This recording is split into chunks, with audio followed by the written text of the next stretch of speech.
Despite all the efforts of Amazon and the mainstream media to protect this show, there is now no denying that Lord of the Rings: The Rings of Power, the most expensive show in history, was a complete failure for Amazon. They tried to pretend like it's just a small group of people that don't like it, don't listen to them. They tried to pretend like it was going to be this smash ratings global phenomenon, but unfortunately, that was not the case. It got embarrassed by House of the Dragon in ratings at the same time while it was still airing on linear cable TV with HBO. And of course, we saw how the fans reacted. The fans did not like this series. They made that crystal clear, even though Amazon tried to stop them from reviewing it on their own website and on Amazon-owned IMDb. But when the numbers started coming out, there was no arguing. There was no mainstream media spin that could possibly change these facts. Only 37% of people in the US finished Lord of the Rings: The Rings of Power. To put that in perspective, usually anything less than 50% would be an automatic cancel for a streaming service because people clearly, they gave it a try and they hated it and they didn't finish it. Only a third of people could get through this series.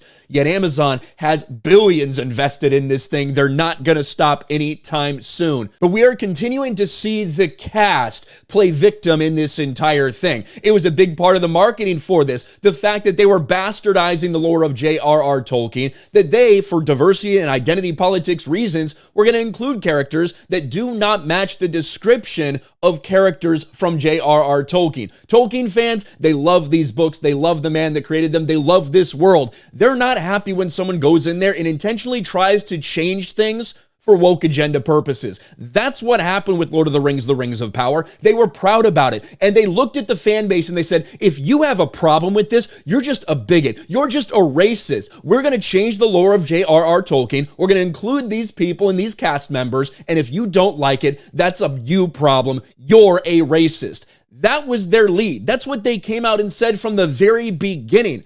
And to no surprise, there were some pretty upset fans over that. There were some people that were not too happy. And now, once again, you have members of the cast saying everyone was just so mean to me.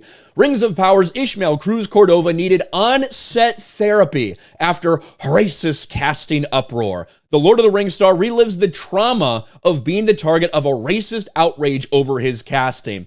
And again, keep in mind, Ishmael Cruz Cordova is someone who got turned down for the role. According to him, he went back to them and he said, no, you have to cast me because I'm a person of color. And people of color have never been elves. We need to be elves. We need to see people like me, and basically guilt trip them into giving him this role. And of course, we saw a lot of the other choices when it came to Rings of Power fly completely contrary to the world and the lore of J.R.R. Tolkien. That's one of the reasons it was so poorly received by fans, in addition to the cringe dialogue, the terrible action sequences, and quite frankly, something that looked like an amateur production, considering it was the most expensive show of all time. All along the way, the cast played victim. They tried to say, well, if you don't like it, you're just a racist, to try to scare people into not talking badly about this show. It didn't work, but they're back yet again while they're still working on season 2. The first part of this article is basically just an editorial saying, oh, there's a lot of racists and sexists out there. They're all organized. They all get together and decide to review bomb shows. It's basically what the first part of the article says.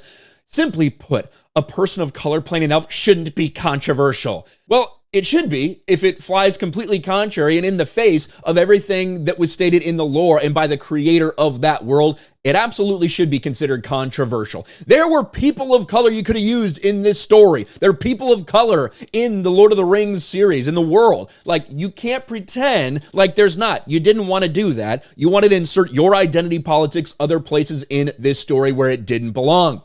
It's even worse on the inside of these uproars. In a recent talk with Variety, Rings of Power star Ishmael Cruz Cordova, who plays Arondir, said these issues went beyond Instagram comments. He needed on-set therapy to sort it out. Quote, you need support when that happens because the voices are so loud and they're coming at you from so many places. It had a psychological and mental health impact. That's something I'm very, very open about, so that people understand that what they do and say online really hurts people, really has an impact on us. Now, it's not the first person who said that they needed therapy on the set of Lord of the Rings of Power. Galadriel said the same thing. She needed therapy because the action sequences were scaring her so much. Now, I'm not here to shit on people that are getting therapy. Obviously, therapy is a very important thing for a lot of people. A lot of people need it, and it helps a ton of people. But the idea that you're falling back on this, that you're once again going out in public to try to play victim and you tried to do this for season 1, it didn't work. Now you're doing it in the ramp up for season 2. You're trying to blame racism for all these failures. Guess what? There's a lot of reasons why people didn't like this series. Yes, the fact that that Amazon so willingly destroyed the lore of Tolkien in order to meet these diversity and representation quotas, that is part of the reason why people are upset. There are a ton of other reasons why this series failed as well, and why it's going to continue to fail going forward. But it's no surprise that it's the same fucking playbook already. I can only imagine how cringe and how terrible Lord of the Rings of Power Season 2 is going to be. Let me know how you think about all this in the comments section below. Smash a like button, subscribe to the channel, ring a bell for notifications, share this video out there, and I'll talk to you later.